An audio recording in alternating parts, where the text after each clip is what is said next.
KPA sudah ada jurnalis Kompas TV Iskandar Amir Dahlan di Balikpapan, Kalimantan Timur. Iskandar, selamat siang. Kapan kemudian hasil visum korban ini akan keluar dan juga dirilis oleh pihak kepolisian?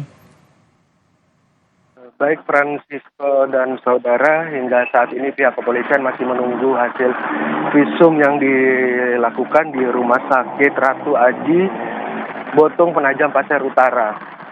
Belum tahu kapan dipastikan hasil visum ini keluar, namun pihak kepolisian masih tetap menunggu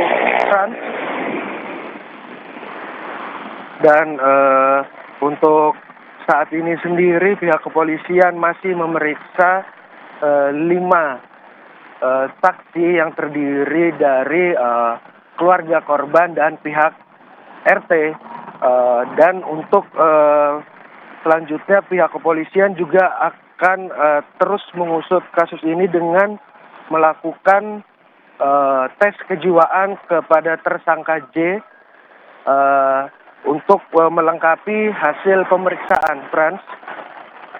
Baik Iskandar, polisi ini kemudian menyebut ada pemerkosaan dalam kasus ini. Bagaimana kemudian dengan jerat hukum pelakunya? Apakah ini juga sudah dirilis oleh pihak kepolisian terkait pasal-pasalnya? Untuk pasal sendiri pihak kepolisian telah menetapkan atau menjerat dengan pasal 340 KUHP, subsidiar 338 KUHP dengan rencana dengan hukuman dengan pembunuhan berencana dan ancaman seumur hidup atau paling lama 20 tahun penjara, Frans. Iskandar, kemudian apa langkah yang selanjutnya bisa dilakukan kepolisian untuk mengusut dengan kasus ini sekaligus setelah melakukan visum dan juga melakukan pemeriksaan terhadap 5 orang ini?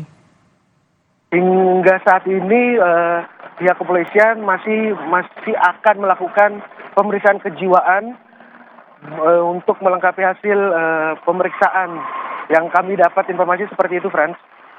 Oke, baik. Terima kasih Iskandar Amir Dahlan yang melaporkan langsung dari Balikpapan, Kalimantan Timur terkait update dari kasus pembunuhan oleh remaja 16 tahun di sana.